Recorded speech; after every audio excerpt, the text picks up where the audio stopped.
that much. Yeah, 5 minutes late. Oh well. Sorry. Kind of like spent a little bit too much time in the wash room. That's a way of putting it. But anywho, why is it vital? Here, hold on. Hold the pigeons. Yeah. So, as the topic of discussion tonight and the focus, why is it vital and important to equivocate? Hello, Kayla. Why is it important and vital to incorporate equivocation in your magical and spiritual practice? Well, I would like you guys to take a guess why it's important to equivocate when it comes to your practice, the kinds of workings you do. Hello, Mukjin. I think that's how you say your name. If you can phonetically type that out so that way I know how to pronounce it. That way I say it correctly. Mukjin? Did I say it right? Mukjin? Yes. Because if I did say it right, okay. If not, I'm gonna feel bad until I say it right. I just pulled my hair. So, okay, good. So, why do you guys think equivocation is important in your magical spiritual practice? Hello, Kelly. And if you don't know what equivocation means, equivocation is essentially you're telling a little bit of the truth, but not all of it. It's not giving the full 100%. It's like for example, say if you're going with your friends down to the bar and you're, not legal to drink, but you tell your parents, I'm gonna go out with my friends. That's equivocation. You're giving the truth, but not all of it. So, in your opinion, why do you think it's important to be equivocating when you're asked about your spell work, or whenever you're put in a situation where somebody's asking, or kind of getting into a state where it's a bit pushy? Why do you guys think it's important to equivocate what you're doing? And there's no right or wrong answers, because really what I'm doing is I'm trying to get you guys to think and recall blinding me, but recall what you know, or take your best guess, so that way you can. Oh my gosh, that just sounds so weird. So that way you can get the hamsters in your head on the wheels running. Get their cardio workout going. So why do you guys think it's important and it's pretty imperative that you equivocate? Imperative meaning that it's very like you probably more than likely should. Like it's a necessity.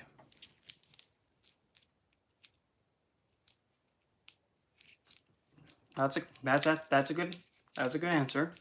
That's a good one. What about you, Kayla? Do you have a guess why equivocation is is um a necessary incorporation?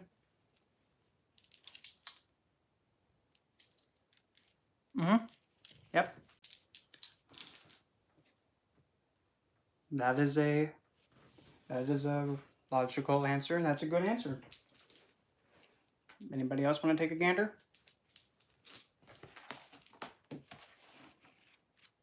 Anybody want to be extra engaged? I'll buy you chocolate. But don't expect like $50 chocolate from like Merci. Don't expect German chocolate. Anybody else?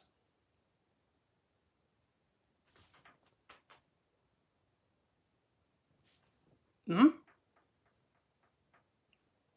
Yep. That's a good answer too.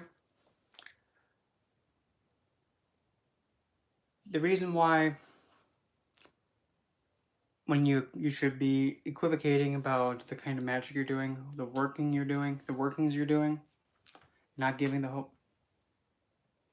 Mm-hmm. Be more open, yes.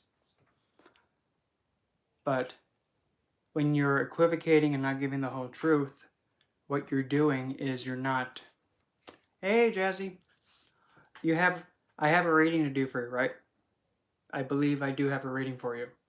So say your number and number between 1 and 4 and daemons or dark goddesses, and I'll have them at the side after I'm done with this discussion. So the idea of equivocating and not saying exactly what you're doing, the importance to that is that when you tell somebody what you're doing and what kind of working you're doing, you open it up to potentially being, got it, you have potential to opening up that working or that focus point to be either influenced or pretty much have it be like hacked, if that makes sense.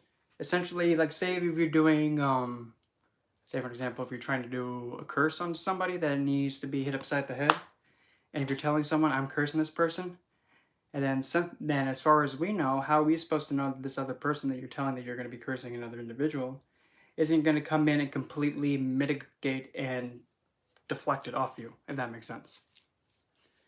As well, if you're doing a working with a goal in mind, when you're talking about like your specific outcome that you're trying to work towards, you don't know if this person wants you to get it or not, because they can simply just put a wall between you, or they can actually hinder you or push you away from it.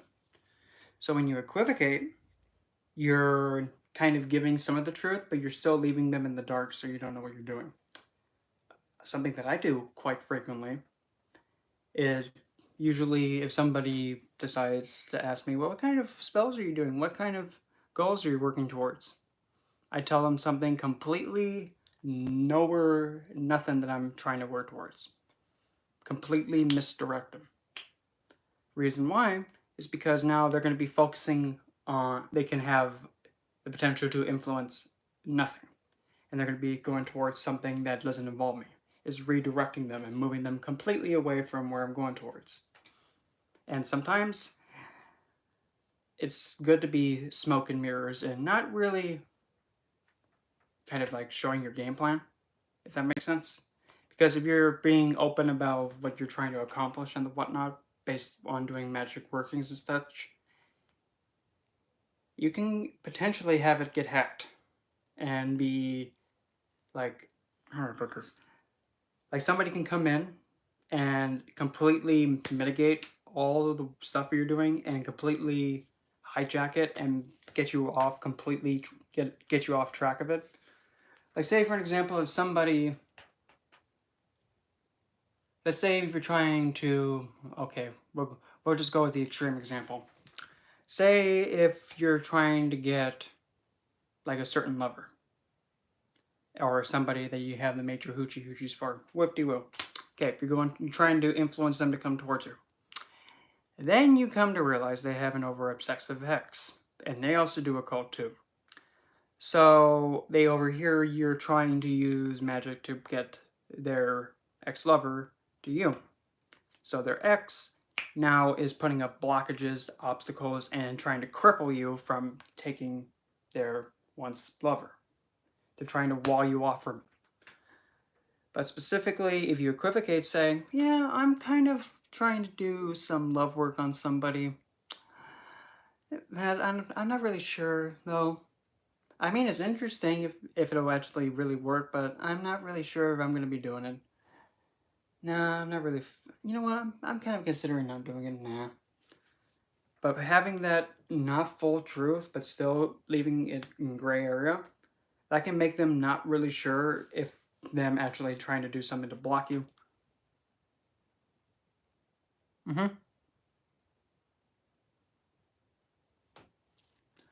If you have the well, deep down, if you have an intention and a focus point, that should be, it should still stay on that and keep momentum. Because if you have momentum, if you keep building it up, it's going to become like a giant tidal wave and just like, if you go towards something and you start slowing down and stop, it loses its push. But when you're building up momentum and it's going, and then someone comes in saying, "Oh, what's this?" You might not want to touch this because this might be a curse. And actually, you know what? It's not really a curse. Never mind. You know what? I was just testing something to see how much power I can get into this. So that way they're thinking like, okay, they're not going to be they're actually just trying to get a feel for this certain kind of magic. They're not actually swinging at someone, or they're not swinging at me. It's misdirecting and making them think something else, but in reality, you're still focusing on your intent. And while it's just popping in my head. Exactly, Kelly. And another very important thing to always keep in mind. It is very important to understand whenever you're doing a live magic working, like say if I was doing a spell live right now, and actually legitimately doing one live, somebody can come right through the um, whatever I'm streaming through. Someone can come right through it and hack it and just completely mitigate it and completely throw it off. They can. That's how something so minor can completely mess you up. And someone can just come in and hack it and just disarm it. And same thing too, if you're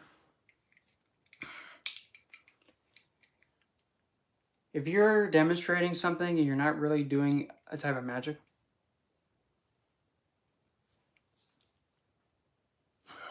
Yep, exactly.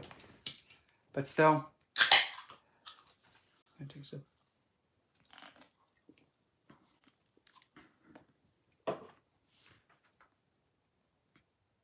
I just had and I lost it. It'll come back around. Give it a second. If you're, it's kind of like how saying like if you're working towards something in the mundane 3D world, like if you're trying to get a promotion or try and get a job, or like get a higher standing or gaining something, and somebody else wants it too.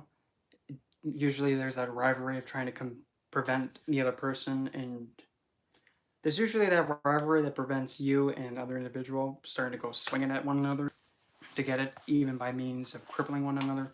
It's kind of the same thing with like a cult and the practice of it and all that. But most importantly,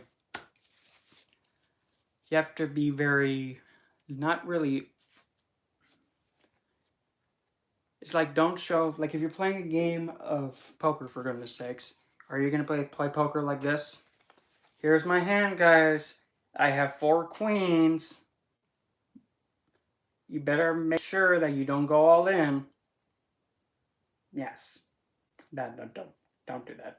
And I see the he who font, but it's Chiron. Chiron doing the... So, but still, don't show people your cards. And even then too, people close to you, even if they don't mean to, they can completely influence your work, be it positive or negative. And even if they don't mean to hinder it, like for example, like say if someone says, no matter what you do, whatever choice you make, I still support you, but internally they don't like the choice you're making, that can hinder you. That can influence and set you back. That's just the cold hard truth. Something so minuscule can either put up a small obstacle or a big one, or completely over push you. That's why there's an old saying that goes, the best way to know if you're doing something right is if you do it yourself. And I'll say it one more time. The best way to know if you're going to get something done correctly is if you do it yourself. The best way for you to get what you want, how you want it, you get it yourself. Rely on yourself.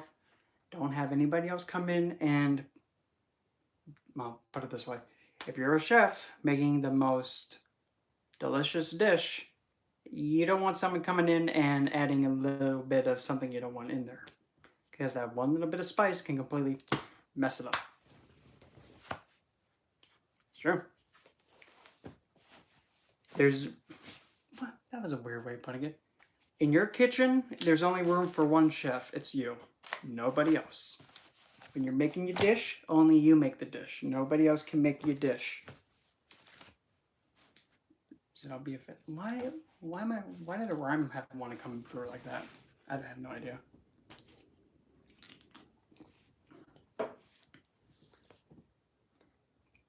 And also, there's another thought that I had in mind. Whenever you're listening to something, like for an example, like a, what's that called? Like it's like an hour-long audio clip.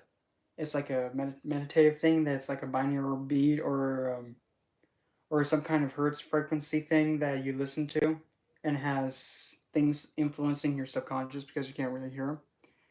Hello, loyalty. What's that called? I know it's like a meditative thing, but it has subliminal messages. That was what it is. When you listen to stuff like that, you best to just make it yourself. Because as far as we know, yeah, hertz. Because that's like hertz is like the amount of times that a vibration goes back and forth. It's a really complicated thing that's going to make my brain just go trying to explain it. But at a certain hertz level, that vibration of hertz, that it influences the body in a unique way, if that makes sense. But the thing is, when listening to subliminal messages or subliminal audio, to keep it pretty much putting yourself first and going at it that way. How are we supposed to know this is for, making ourselves look, divine and making us make everybody go hoochie hoochie bow? How are we supposed to know that? How are we supposed to know that they actually put that in there? Because there have been some instances where there have been some, let's just say, even out with subliminal messages, there have been some instances where people have made like a sigil saying, this is what this does, but they completely mask the real intention behind it. And one of them is actually one of the most well-known, let's just say this organization is really, really well known. And even though they kind of, don't get me wrong, they're teaching some of it correctly, but at the same time, they're not really teaching it the safe and the most intended way. They have there is a sigil that they have. I'm not going to say what it is because they'll probably come at me with spears and, pitchforks. But they have a sigil that if you pretty much connect to it or be anywhere connected or attached to it, or if you put your energy into it, it'll attach to you and just make you just be completely sucked dry. That's how scary and how you have to be completely untrusting of everything. I'm guilty of doing it too. But the thing is it's not in a way that it's intended that I'm putting it out for everybody to just go, oh no, now I have a lot of people being, siphoned from. No. The way that I use that is like if I'm booby trapping something. A good example. Say like if this is a notebook with a lot of sensitive information, or like this is a grimoire or something. And say if somebody was trying to hack into this and trying to do what's that called? They're trying to do what's that called? I just had in the lesson. Remote yeah, totally. It's called no. Like if they're going to be remote viewing this and it has a lot of things that should not be released to the public, just simply making a symbol or a sigil to booby trap this. Now that whenever somebody tries to get into this, that's not me, it triggers it and makes it like a trap.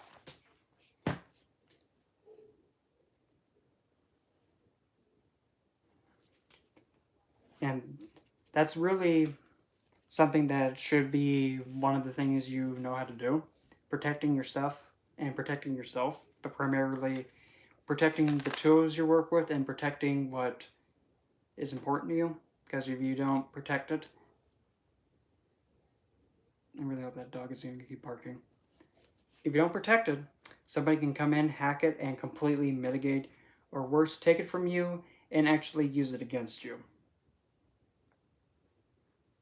And if you aren't careful, and if you don't have yourself protected to the best that you can protect yourself, you risk yourself from having a lot of stuff happen to you. That's why I can't remember which live I was talking about, but the live video when I was talking about the quote-unquote the unavoidable and unblockable and there's no way you can avoid spell that I told you about, is pretty much when you do it and once it's activated, it pretty much just goes so fast that you can't get away from it. If you remember that, that's the best way to protect yourself. That is the best way to protect yourself.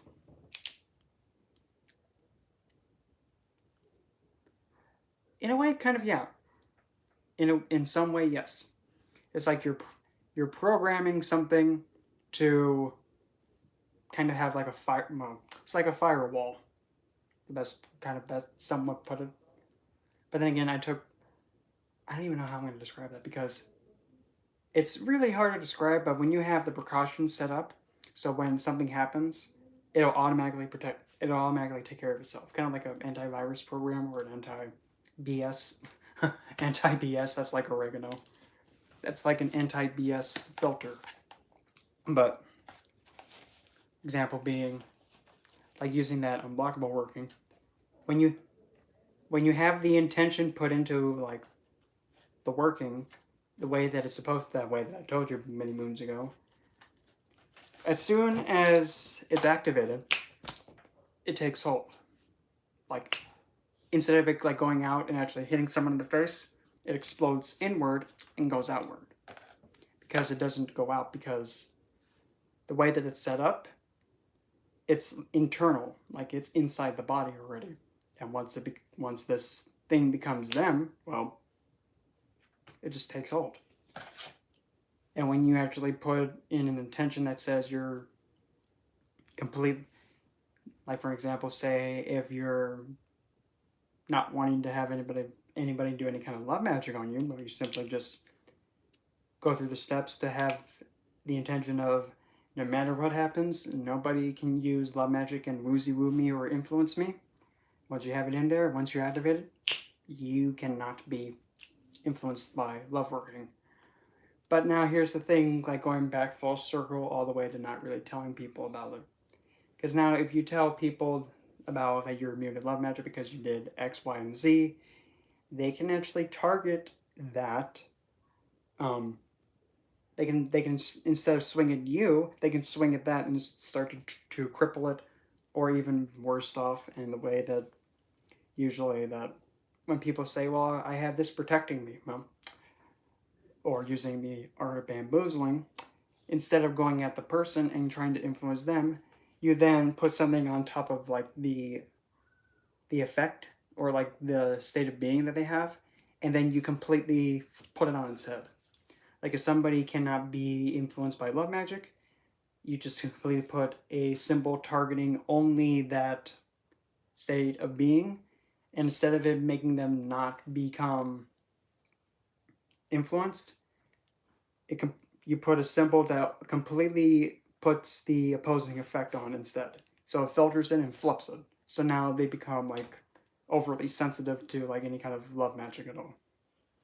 That's kind of using that's having a really active mind and understanding how the concept of alchemy works. Is you're taking A and now you're turning it and taking it into state B. From state B, you're then scooching it over to state C. From C, you're moving it to the D. That sounds so bad. But you get the idea. You're affecting something to make it turn into something else. But in order for you to even do that, you have to understand that if it exists, if you can acknowledge it, if you can notice it, not like senpai. If you can acknowledge its existence, you therefore can target it. If you can target it, you can influence it. Will you be able to influence it? That depends on you if you can. Do you have the willpower to make it happen? That's you. And you're probably thinking, oh, what? But still, take it from a standpoint that's very simple. Try and make it as simplistic as you can. If I'm trying to make myself become immune to somebody's working, like say for an example, if somebody wants to curse me, okay? Somebody is throwing a curse at me. So how am I going to defend myself against this? Am I going to allow it to affect me? Or am I going to remember, okay, this is my life. I'm seeing through my eyes. I can have the final say about what happens. I decide how my life plays out. I'm the final say. So this curse that's going to be hitting me, nah, it's going to benefit me instead. Just flipped it, just like that. You can have the final say of what happens to you. Mind blown. That's surprisingly how simple you got to keep it. I'll do it again. Someone tries to throw something baneful and malefic at you to cause immense damage to you. You turn your head, it's coming right for your face. You remember, since there's a curse coming at me that is completely going to be certain death, I'm going to remember this. This is my life. I decide how it happens. I'm the final say. I decide how anything and everything affects me because I'm in control of me and I have full control. This thing that looks like it's going to squish me like a pancake, it's actually going to give me a good love tap and motivate me instead. Because as you can decide what happens to you, you just completely flipped it without even doing much effort. You just had to use some deductive reasoning and logical thinking. Even though that might be a little bit too advanced because the mind isn't really used to thinking very simplistic like that because it's trying to think, make things extra hard and fancy and too woozy-wooey. But if you keep it simple, and if it's technically correct, I'll leave it at that. As wise man once said, the more simple it is, the less headache you have. Keep it simple, stupid. The more simple, less headache. Simple. End it. And it's true.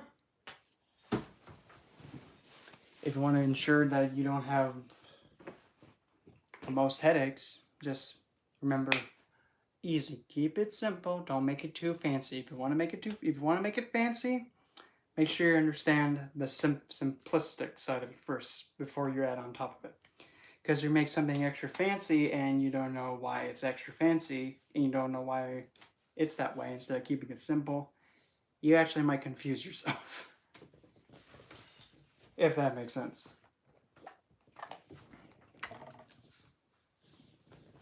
So now, is there any questions at all? Like the big amount of pile of stuff that I've just said? Then if there's any clarity that needs to be said, just let me know. Let me know now, because for the next 5 minutes, if there's any questions, I'll be more than happy to answer it. Meanwhile, I'm going to be getting my pigeons lined up for Jazzy's reading. Alright, where's my dark goddesses at? Oh, ladies, where are you? Come on.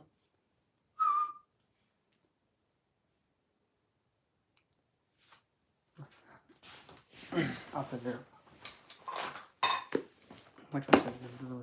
Is Scooch. It's number 2. Okay.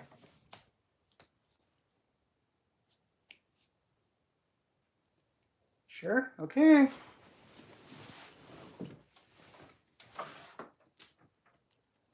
Okay, and Jazzy, what am I looking into?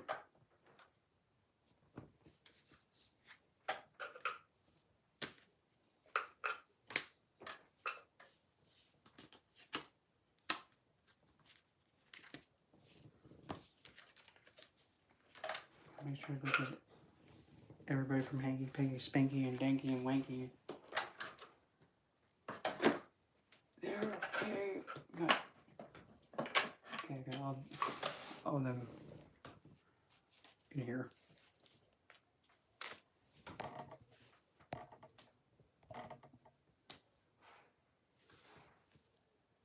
Okay, perfect. Got one. Okay, so, alright, Jazzy, so what am I looking into? And the deck that you're going to have thrown at you is the Lydia the Scott Tarot. If you don't know about Lydia the Scott, let's just say it's kind of like cartoony, but also kind of a bit dark at the same time. It's like, oh my Lord Lanta, that looks pretty dark, and well, okay. Oddly, we have a bunch of naked people going after one guy hammering an anvil. Okay, well, if it works, it works. I didn't do it.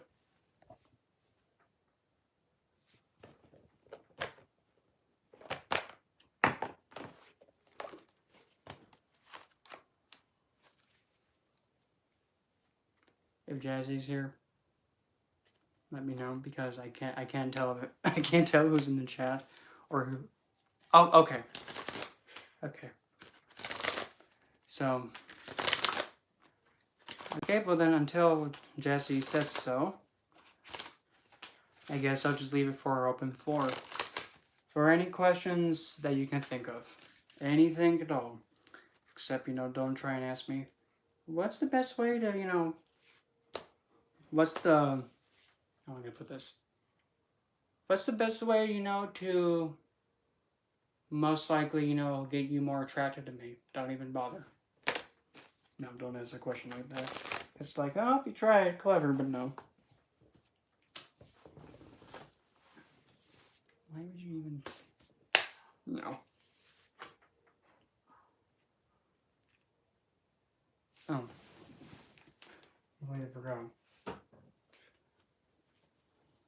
gonna actually put some bit magic woozy woo in this diffuser.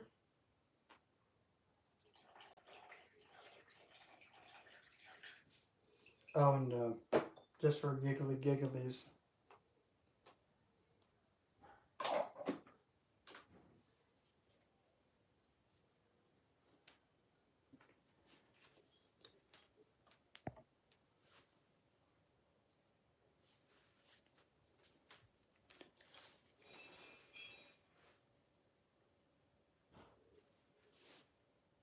Well, I mean, there's the thing with astrology though is that it's a practice that's very complex, and there's no really technical right or wrong. You sure? You sure you want me to skip you? Because here, I think I got you. I got you. I got you. No, Desi, I insist, I got you. But anyway, before I start, as you can see, they have multiplied. Now there's 2 of them. Actually, hold on, wait a minute. There's not just 2 of them. Whoops. And now there's three of them. Yep, I now have 3 Heinsets, except this one was for Prince Citri. Now, what's your question about Satanus? Now, keep in mind, I'm not on the left-handed... I'm not fully on or aligned with the left-handed path. I'm just a really strong ally, so I'll try my best to answer. But if you want a more accurate answer, ask someone like Mary Ravensoul or Kendra. Ask them, because they'll give you a better answer than I can. But I'll try my best. This is for Prince Citri, as a thank you for, stopping by that one night and almost giving me a heart attack. So yeah, here's his thank you gift. I heard that, dude. Love you to death, but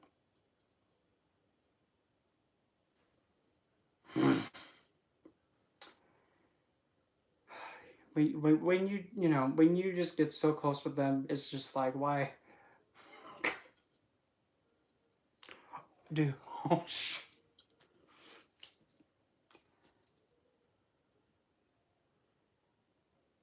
we're live right now, and I don't want to be sounding vulgar, but you know, I appreciate the compliment, but not right now. I mean, it could be, but not right now. But anyway, and also, remember the other bouquet that I have, the one like showing and demonstrating the like in beauty of the flowers and all that? Well, I had to depetal the white ones, but now this is like the remnants of the rest of them. And I mean, look at those white lilies. They're like, wow, you're still alive. And same with these roses. I mean, I, I don't know what it is. They just stay alive. Mm-hmm. I actually can't wait until I actually incorporate, because I have them in a little shoe box container thingy. And pretty much I'm having the flowers dry out. So that way I can actually crush them and do magical woozy woo with them. Yep. That magical flaming energy. So Loyalty, what's your question regarding Satanas?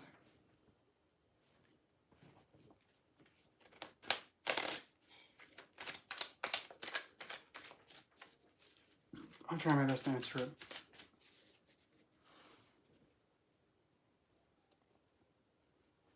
Well, at the core of it all, Satanas is a unique entity to each and every person, and it's funny because like before I even thought about what today's topic would even be about in the first place, I was thinking, you know, maybe I should do a live stream that's pretty much doing something like this.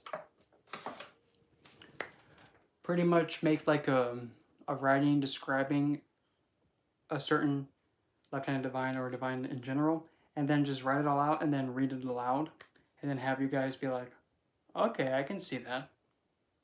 And it paints a picture in your mind to kind of see how I see insert whichever deity in here. So I guess why don't we just do that, but for me, to best put it, Satanas' energy is pretty much like imagine you're just in the air flying, and then just out of nowhere you just get attached to your wrists, your ankles, and you have a belt made of pure hematite. Yep, and you just completely go like extreme gravity pull down to the earth. If that makes sense. Like that strong of a pull of like, I don't know why that popped in my head. But if any of you have seen Family Guy, you know the episode when Peter, for some reason, was able to be like, oh yeah? Hey Quagmire. Hey, in Cleveland, watch this. Oh, now you're just being crazy. Peter, what are you going to do? Are you going to jump off the building? Yeah, watch this. Yeah. Nothing happened. Yeah, like that much of a face plant. Like, pulls you down. Not as destructive as, say, like with death energy and the death entirety and like death essence stuff, because that stuff just pulls and doesn't stop. But pretty much he, to put it nicely, he pulls you down to earth, and he keeps you in the 3D survival realistic mindset and just being really realistic. If that puts it. And I wish I didn't throw that pen because now it's on the floor over yonder. So let me go grab that. If that best answers your question.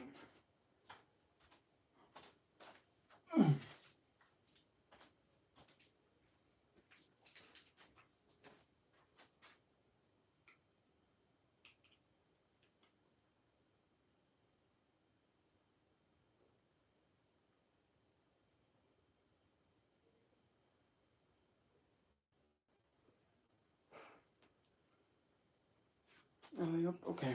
I'm trying to. Well, that was kind of rude.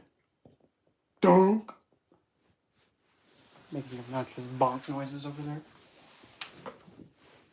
Milkshake. Don't make me do it.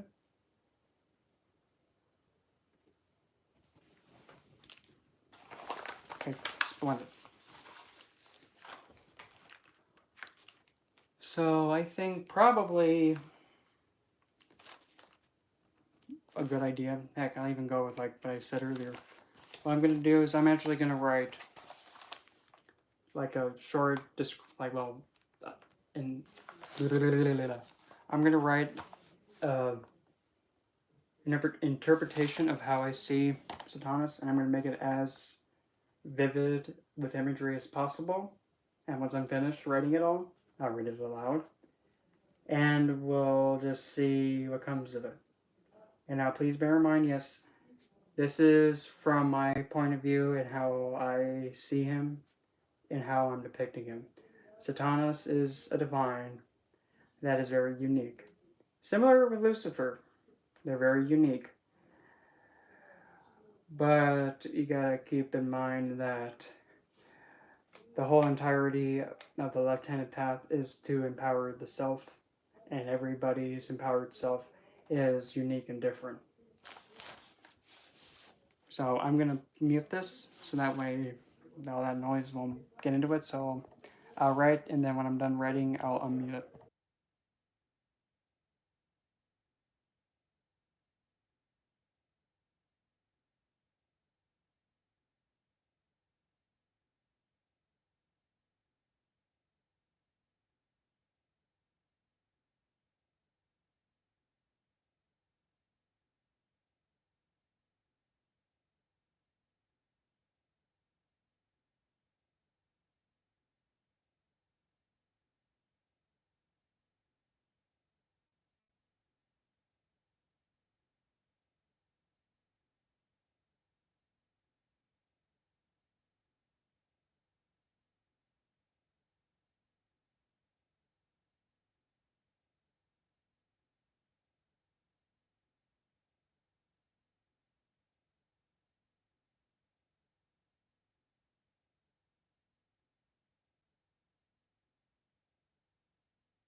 Okay, so there it is. Well, let's read this lovely thing.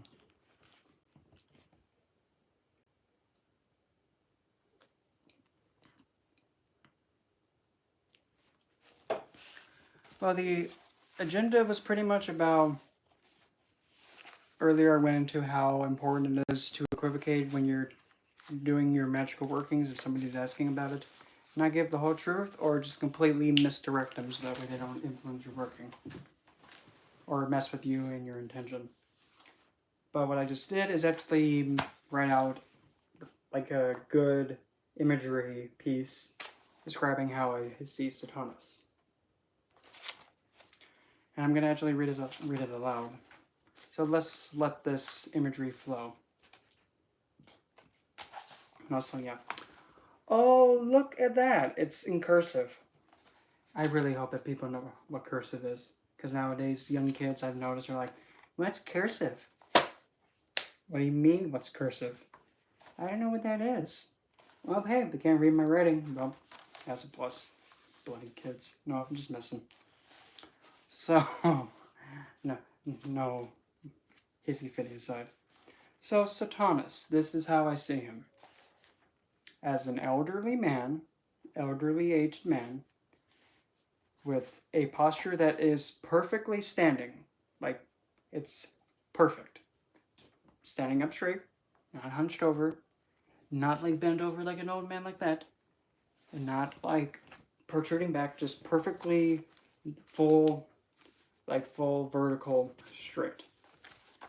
Let's just say if there's such thing as a perfectly straight individual, 100%, there you go. That's the best analogy I got. But not, yeah, don't think, you get the idea. And his height is exactly the same to see eye to eye with me. So it's the same height, like on the dot. He's bald, but he has silver platinum short hair that goes from here and it goes all the way around like this. Just like that. It doesn't go like any higher than that. It just goes from here to the back and then it goes down like that. And it doesn't go any higher to, I don't know what this part of the, I just saw a flashing light. Let's not distract me, please. But there's like a part, there's a bone right here that kind of protrudes in the back of the skull a little bit. That kind of, that's where the hair doesn't go any above. It doesn't go any higher from like the, up, like the kind of lower cranium to here. It doesn't go any higher than this. It just stays like in that area. He doesn't have horns, by the way. No.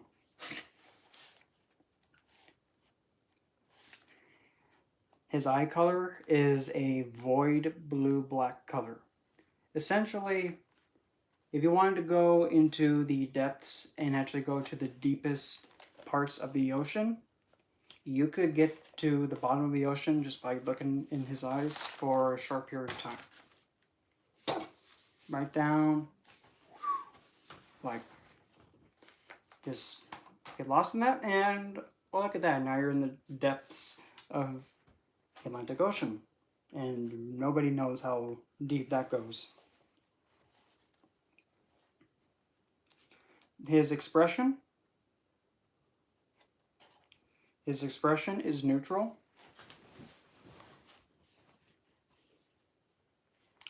But it's grounded and strict. So expect it to be all kind of like he's not emoting anything, but just how his just like how he's just like his overall tone in his face is very neutral. But it does have the vibe of don't mess with me, if that makes sense.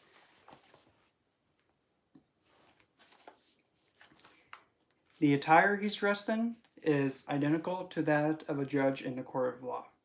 So imagine essentially like he's wearing a judge's robe.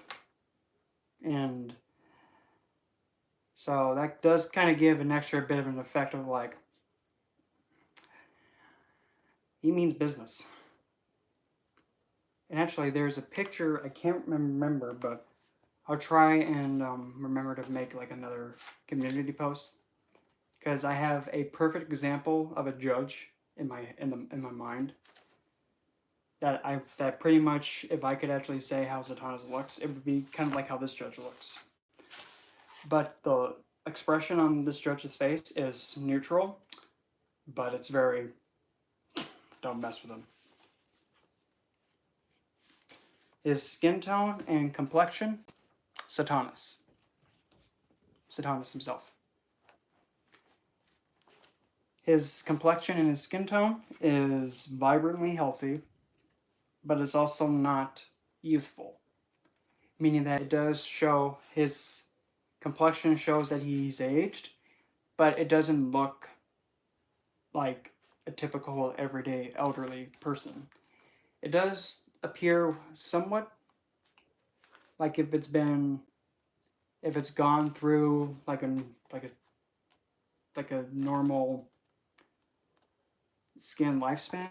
I don't even know if that makes sense, but like his, like the way that the skin looks, or like his, all that, he's very, pretty much it looks like he's an elderly man, but his skin is very healthy, and it has a good complexion to it.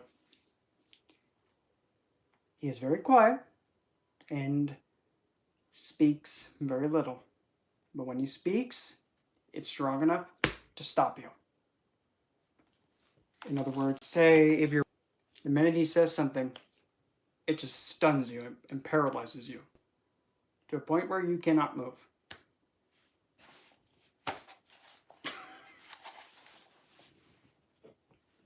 But he doesn't speak a lot at once.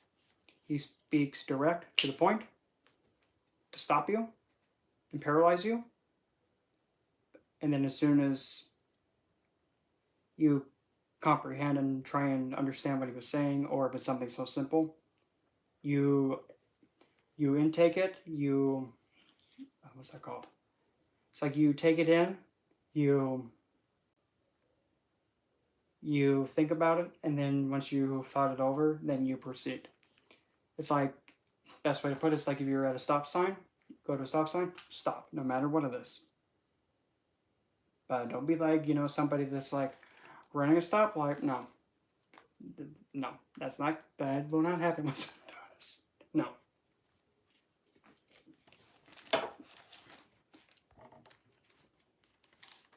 And again, another big thing that I have to say, he's very realistic and practical and doesn't hold hands. If you're saying something like, for an example, help, someone's trying to curse me. What do you want me to do about it? Well, get up. Get out of the way. Can you help me? Why can't you help yourself? I don't know if I can do this on my own. You're pathetic. Get up. Like point blank, like you have to get up, or don't know what to tell you. Like an example that I said about a few days ago. Like say if you're walking like across a crosswalk and you trip and you land right on your kneecap, and just like in Family Guy, you're like Peter going, ah, and you're doing that. And then out in the distance, you are completely unaware that there is somebody drunk, and they're going about 80 miles per hour right towards you. And while you're going and being, in pain, Zatanna is right next to you saying, you better get up. Get up, or you're going to be, dead. What was that for? Get off your ass. Why? Oh, I almost got ran over. Oh, there you go. He tells you point blank how it is. Is not ever with the intention of being nice. Because being nice doesn't always get what has to be done. sometimes you have to be extra cruel to get the necessities finished. That's gonna make a nice oil base.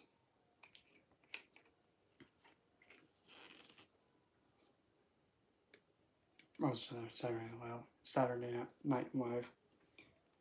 But other than that, that's pretty much how I see Satanas, and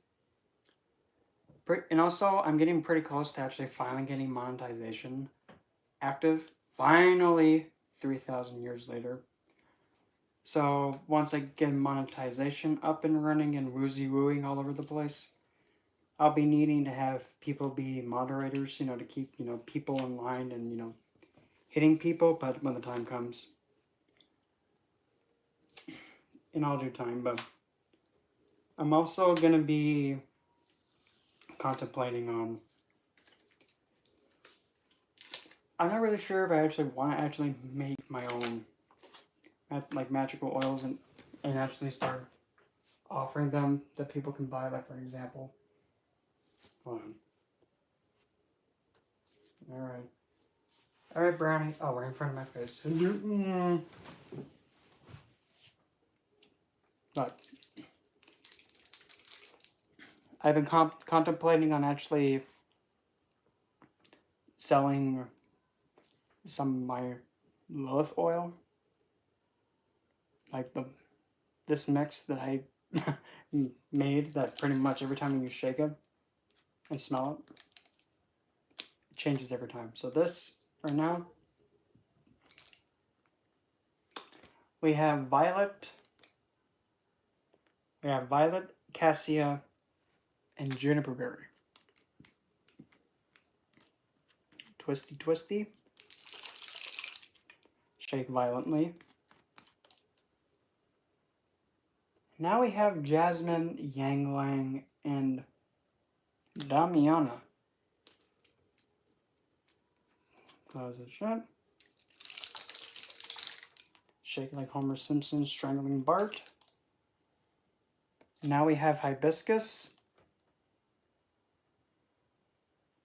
rose, and for some reason, patchouli. That's just what this oil does. Every time when you smell it, it's different. Keeps you on your toesies, but that's in the future.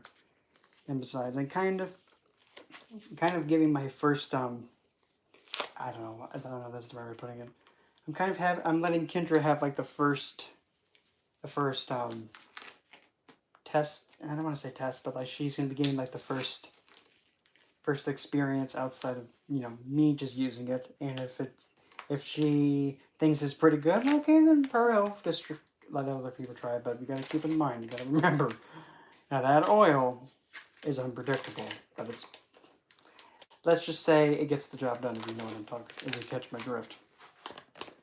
But in all due time. And speaking of that, I'm just waiting on her to message me, because we're planning on actually doing like a collab and actually go on about Lilith, both of us. And if you're new here, she was the one who got me introduced to Lilith in the first place. And we've actually talked about having the collab a year ago. But, circumstances kind of be pushed back, but still. I'm just waiting on the day we do that, because it's going to be quite the video. I can most definitely say it's going to be quite hysterical. And a lot of, oh, well, woe is Adam not being able to handle his own sausage. Oh, woe is he. You want me to do what? Oh, you want me to handle it for him? Well, it's not attached to me, so how's it my problem? Besides, why do you gotta make him, point at me all the time like that? Why couldn't you, have it be something else? Because I don't like being pointed at. It's kind of rude. Oh, I just love when she comes in like that. Didn't your mother ever tell you not to point? Oh, you don't have one. No wonder you're rude. I don't know if you were there when she said that one joke about like um, about a narcissist being taken out by a banana peel. Wow, you got taken out by a banana peel, dude? I thought you were high and mighty. Oh, it's okay. You're just like the cartoons. A joke. Well,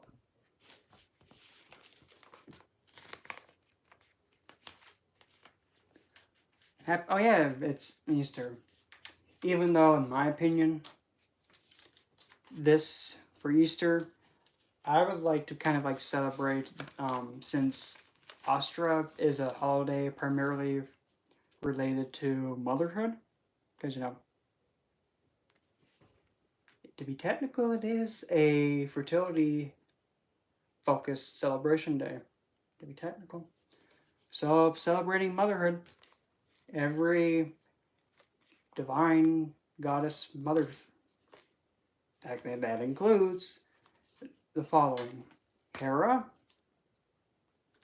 definitely Nyx, Lilith, she counts. She is mother to, I don't want to call them demons, but like the left-handed entities. What else we got? There's Hera, we got Nyx, we got Isis, or, you know, nowadays people are like Iset. Speaking of that, I'm gonna say this too, even though this is completely not really that big of a deal, but to me it's like, really, dude? Really? You're changing her name spelling because of an advertiser's hissy fit? Wow, you game developers are getting pathetic. But in a, what was it? In a game that's pretty, you know, well played, it's called Smite. Isis is in the game, and her name was spelled ISIS. Okay, no whoop-de-whoop. Recently, an advertiser hissy fitted because, oh, well, that might, you know, prevent us from, you know, getting like more sales or something like that. And we don't want to step on anybody's toes, so you're going to have to change that. So they changed it to ESET. And the first thing I thought was like, really? You're going to let some guy's hissy fit make you change how you spell a divine's name? Really?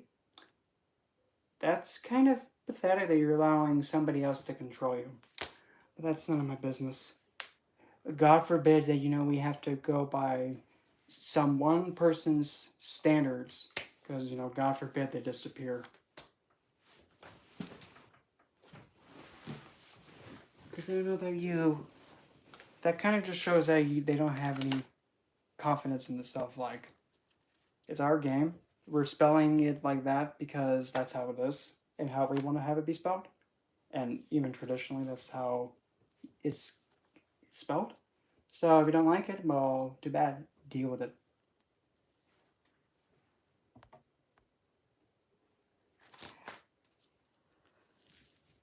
Oh, I must sneeze.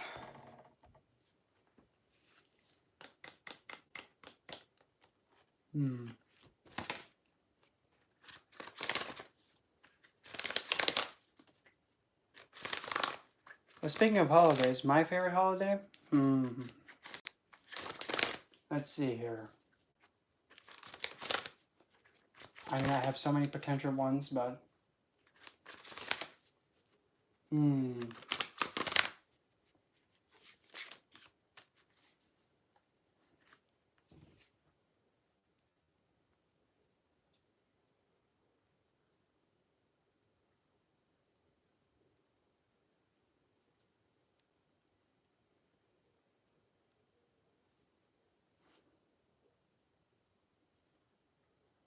I'm trying to pick one because I have a...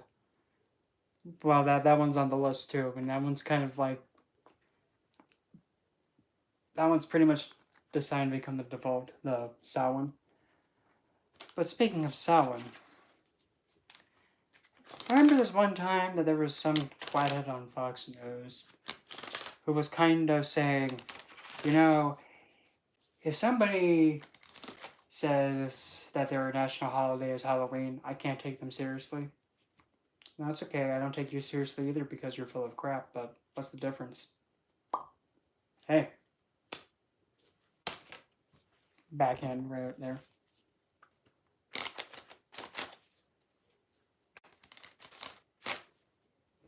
Well, the way that I look at it, it's like if you gotta flaunt it, and I mean, heck, that's gonna show the ex like, oh, well, look at this. Look at her go. Oh, wow, you completely lost that? Wow. You should be ashamed, dude, because she's, you know, much better off without you. Besides, you have to have somebody else do your paperwork for you? Really? What kind of man can't even handle himself? Oh, wait. Adam. Oh, man. Okay.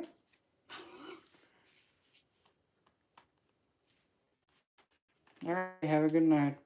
I'll just... Hold on. Hold on.